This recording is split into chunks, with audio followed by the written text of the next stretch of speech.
welcome to ThePrint. This is Akanksha Mishra, and today we have a very special panel with us to discuss what is possibly the biggest space event of the year, the Axiom-4 mission, which will mark an Indian astronaut's return to space after 41 years. To discuss the importance of IAF pilot Shubhanshu Shukla's upcoming visit to the International Space Station, we have with us, firstly, Dr. Ajay Lele, a senior fellow at the Manohar Parikar Institute for Defense Studies and Analysis. A former IAF group captain himself, Dr. Lele has extensive experience in studying space security. Joining him is Srinath Ravichandran, the co-founder of Agnikul Cosmos, which is one of India's foremost private space tech companies. And along with him, we also have Commander Sarup Kumar, who is the head of programs at Agnikul Cosmos and himself has 24 years of experience in the Indian Navy. Thank you for being with us, sir. Thank you. Now, firstly, let's just get right into it. And I wanted to begin by asking about the significance of India's re-entry into space after 41 years being facilitated by Axiom Space, which is a private space tech company. So, what does it say about the importance of private space tech companies in the future of human spaceflight? Dr. Lele, if you would like to go first. I think one must understand that space journey started a couple of decades back, and subsequently, private companies have started playing a role into the journey of a space. It's very interesting to see that the way private companies are making inroads into various domains which were supposed to be the so-called rocket science domains, and in no time they are getting good amount of success also. So that's a credit towards the private companies. There are various issues which are associated with private companies, which actually allows them to do their journey on a fast track. Number one is that they are not bound by the government rules and regulations.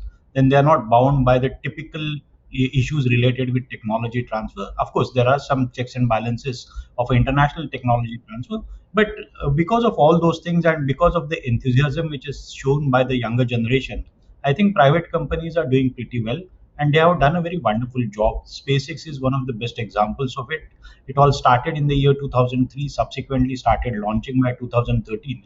And today it has become one of the most reliable platforms. The Crew Dragon model, in which Indian astronaut will be going to the International Space Station, is a discovery of SpaceX. Again, the Falcon 9 rocket, which will be used for the specific mission, again SpaceX. So it is out and out a private company venture, one can say. And now private companies initially were giving certain amount of assistance to NASA to send their logistical requirements to the International Space Station, subsequently started transporting the astronauts all to the International Space Station, because after Space Shuttle was retired, NASA had no other option but to depend with Russians. So that option was taken care by the SpaceX, and now they are collaborating with companies like Axiom, where a company which is essentially trying to see to it that they will have a private space station. So it's a very fascinating journey as far as induction of a private players into the domain of space is concerned, particularly for undertaking missions to International Space Station. That's very well put, Dr. Lele. If I were to come to Mr. Ravichandran now, you're yourself the co-founder of a private space tech company in India.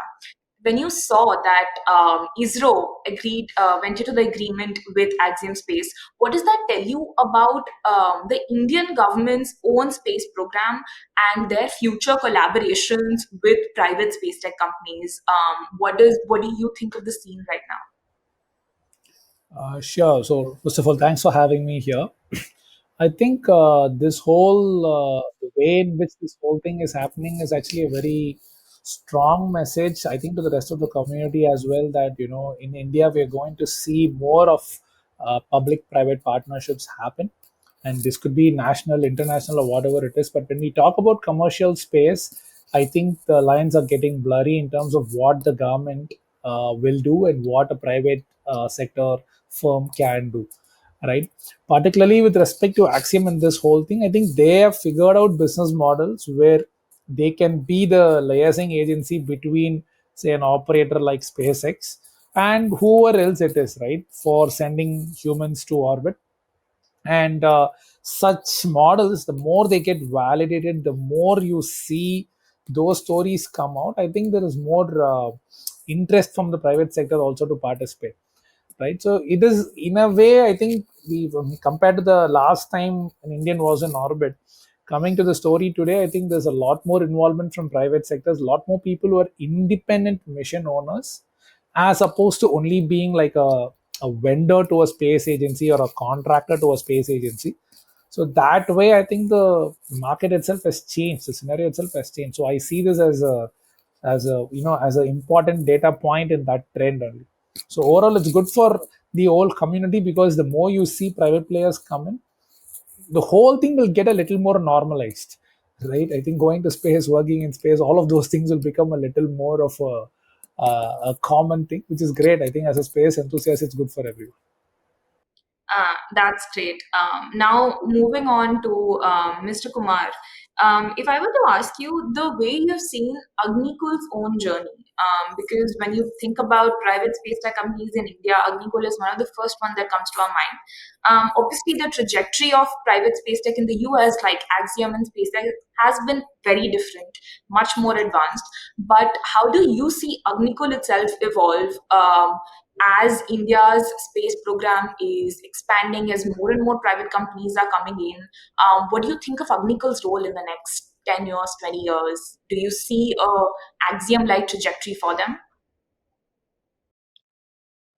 First of all, thanks for having me here, Akanksha. And I think Agnikul Cosmos, we have already displayed the potential to carry out a launch, which was done on 30th of May in 2024 by carrying out a suborbital launch. Now, Agnikul Cosmos, the USP is specializing in small satellite launches as of now, and it is today well positioned to capitalize on this what do you call the global rise of private space companies, a trend which has been epitomized by the likes of Axiom and SpaceX. Now, the most important thing is that as the space sector is shifting from the government monopolies to a commercial frontier, uh, I strongly feel that Agnikul stands at this cusp of opportunity and competition. So the fact remains that there has to be a hand holding, because we have a very mature organization like ISRO, and they have created intermediary organizations like the InSpace to do this hand holding. And we are at this moment, what you call as the space faring, in the race for the space faring. The last time something like this happened was in the last century, when there was a seafaring competition.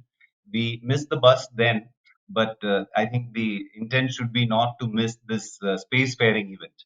We have the technology, and with Agnikul in the forefront, and of course with all a whole array of other uh, space tech private players in the foray. The support which the government should be giving should be more larger, and the interest of larger space of private players should also be more into supporting the upcoming space tech players. Yeah. That's great. Now, if I were to move on, the another significance of Shubhanshu Shukla's visit on this Axiom human spaceflight mission is that it's the first Indian astronaut to ever visit the International Space Station in 25 years of its existence. Now, we're going to go there, we're going to conduct experiments. There's about 7 different experiments that ISRO and other affiliated institutes in India are going to be conducting on the ISS. I'd like to ask the panel, what do you think the significance of this is for ISRO's own eventual Bharatiya Antariksh Station, which is expected to, it's been announced, it's expected to come up by 2040. Since this is our first visit to the ISS, what are some learnings that we can expect from Shukla's visit, and what are some future collaborations that we could expect? Anybody opening it up to the panel? I think essentially when you look at this visit and the visit which happened 41 years back, there's a difference into both these visits. Now the idea of humans operating in space is acceptable, it's feasible. International Space Station is being continuously occupied by the humans for last 25 years or so. So now the things are in place. At the same time, the trajectory of India's space program is also showing tremendous amount of a development during, I can say, last 15 to 20 years. Particularly, it all started with India launching its first mission to moon in the year 2008. And after that, ISRO has got certain amount of phenomenal successes with many other missions, whether it is Chandrayaan 3 or mission to Mars. Now we are shifting our gears. We are looking at our own space station also. So these things do take time. You have to do it step by step. Couple of months back, ISRO had done one experiment of docking into the space. Again, this experiment has got a long-term meaning because that is just a first step. Since you have asked the question about what will happen to International Space Station, what experiences which you are going to get, the first thing is that to enter the International Space Station, the docking itself, the technology has to be there. So there are so many technologies which are important when you're going to develop your own space station. So today you're developing a mission like Gaganyaan. When we are expecting by 2027, India will be able to send its own astronaut to the space. So that is also going to be the first step of indigenizing the spacecraft and sending our own astronauts. So subsequently, so what I can say is that we are doing things in bits and pieces by a design. Because at one end we are trying to understand what docking is. At other end, we are sending an astronaut to the International Space Station to understand the nitty-gritties and how it is possible to work on a space station like this. At the third end, ISRO has never conducted microgravity experiments so far. So with Department of Biotechnology, they have joined hands together, and there will be 7 experiments which will be done over there also. So there has to be a purpose behind all these activities. And I think if you try to create a collage, you will understand that what ISRO is doing, it could look in bits and pieces, but there is a purpose behind it. At one end, we are trying to understand how docking is done. At other end, we are trying to evolve our own space capsule, our own space station, and to ensure that that space station works perfectly all right, we should understand how to do the experimentation in space also. So all these things, when you join together, you will understand that when we are talking of India's own space station, that all these things are required, and that's the way, in a systematic fashion, I think all these missions are be taking place. So one has to understand that this mission should not be seen in isolation. There has to be a connect with other missions, because then only the total picture will come out, and we'll realize that everything is done to ensure that we will have a very wonderful India's own space station. Um, would Mr. Kumar or Mr. Ravichandran, would you like to jump in here? Yeah, so from my standpoint, I see it as inputs that will be coming in from a user standpoint, right? Only when you actually go through the process of getting into a launch vehicle and then actually flying to a place and then going through the process of getting into the space station itself. Uh, Obviously, I don't know how much will be made available given various ITAR restrictions and so on in terms of data. Of course, some would have been formally exchanged and so on, right? But I think what the most precious input from here is the user spec will become very, very clear. We will know what we will need to get there, right? So I think from that aspect, a lot of inputs will come, but it is going to be up to ISRO or a bunch of companies and ISRO here to figure out how to get those requirements into reality. So that is how I see it. It's a good taste of how things could be or how things could be better. From a tech standpoint, yeah, I think ISRO is doing its work, but it will take some time. These inputs will fine tune those requirements or make it very precise because someone actually is taking these steps, right? Is walking through that journey. So it'll be very precise in terms of what we should be doing as a country. That's a great insight. Very quickly, Mr. Kumar, if I talk about Agnikul in the next 20, 30 years, is something like human spaceflight. I mean, if you look at Axiom, in the past 4 years, they've had 4 human spaceflight missions back to back. Is something like human spaceflight in Agnikul's future as a private company, as India's own space program expands? Do you think that's something that you would be looking into expanding to? I think I will, I will just replay whatever, it's a vision of Mr. Srinath. And I remember him saying that, going to space should not be the most difficult thing for mankind. I think that's a very wonderful adage. That is, I think that's the tenet on which Agnikul is moving ahead. We are optimizing every single aspect of launching. The complications of a rocket launch, when we think about it, the most common term is that this is not rocket science, confirming to the fact that it's a very complicated thing. But these complicated aspects are being simplified, by a very, very young team over here of around 300, of course, with under the tutelage of around 50 advisors from the ISRO.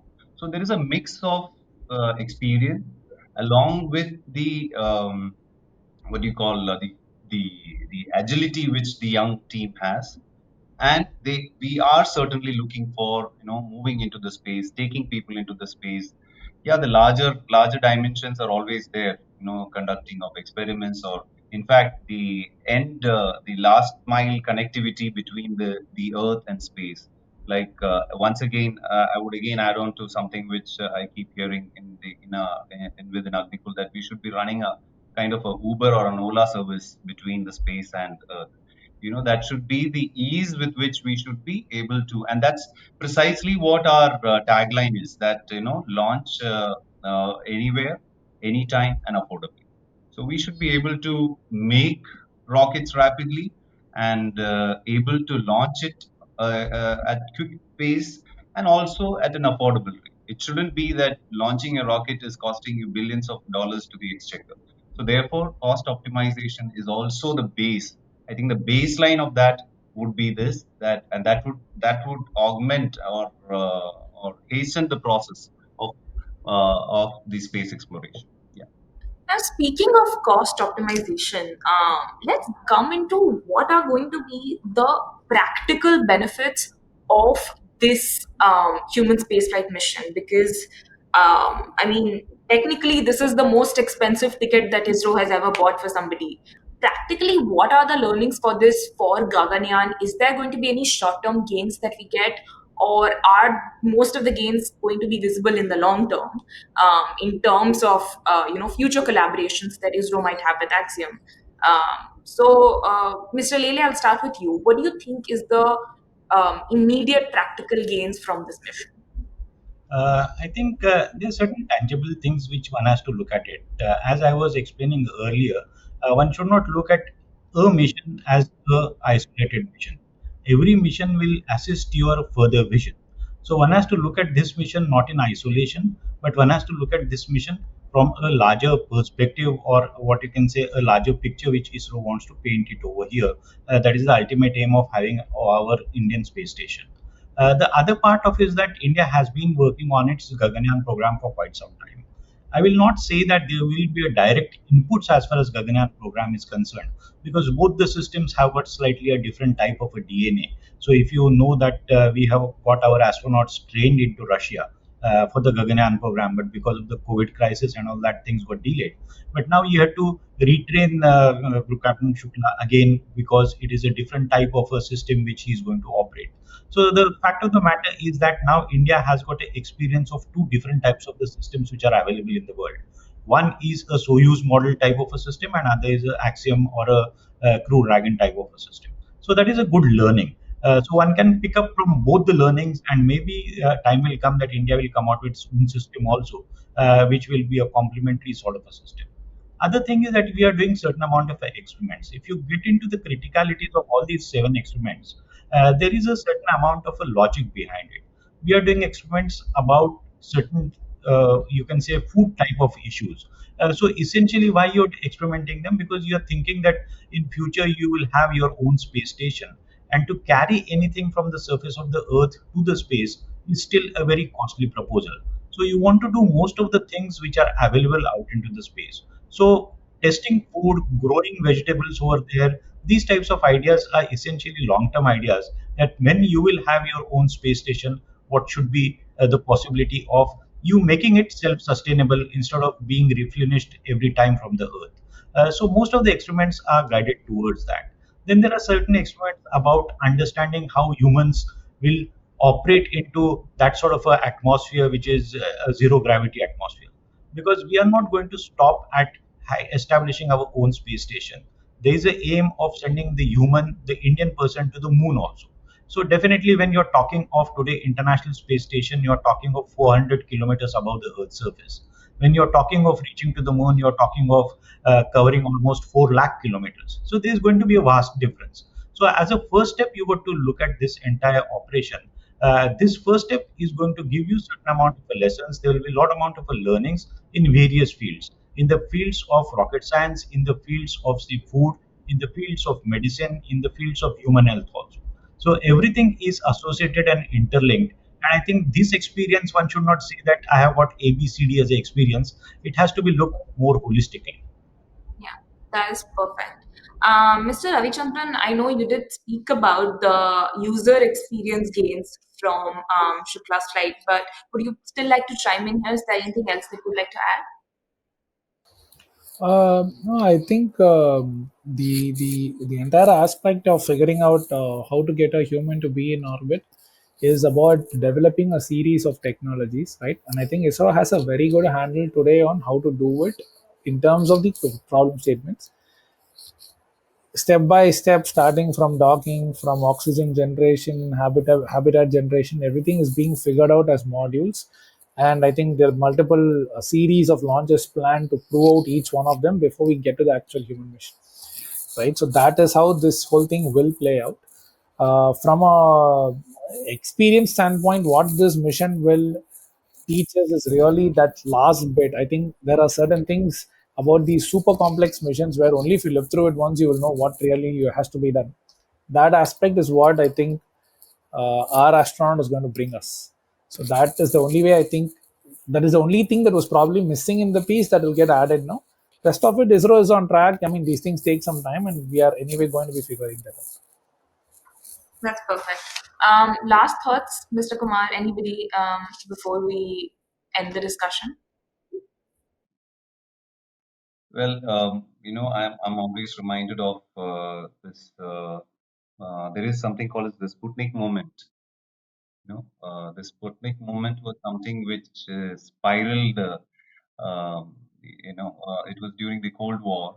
That is when the Sputnik was launched. The Americans did a lot of deep thinking on what went wrong. And there was a radical change in the amount of funding which happened into their education. In fact, they studied what exactly was the difference from in the primary education in Russia and what was happening in the US. What was the funding which was going on into such kind of deep research, while the Americans were busy building cars, the Russians were funding the education in STEM and creating more than 2 to 3 times more number of engineers, space scientists, and their lookout was beyond Earth, and they in fact converted an ICBM into a rocket to put Sputnik into space. So that was the moment which today we use Sputnik moment as anything that we should not have a FOMO, the fear of missing out.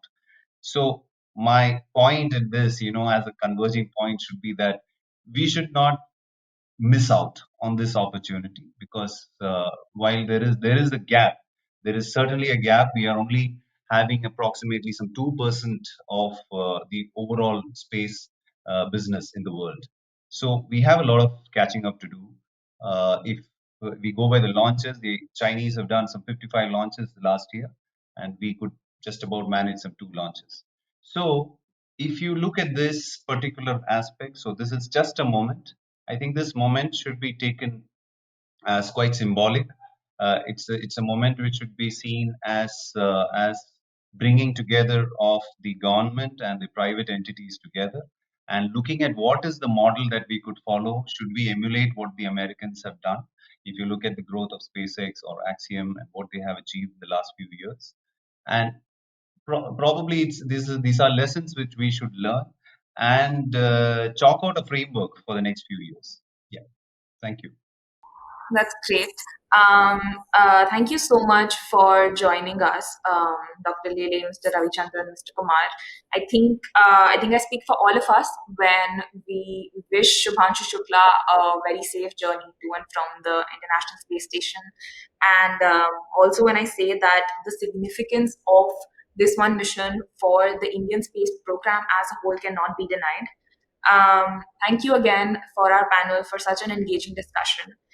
And thank you to our audience. I would like to say please tune into the print for more pre-launch and post-launch coverage of the Axiom-4 mission.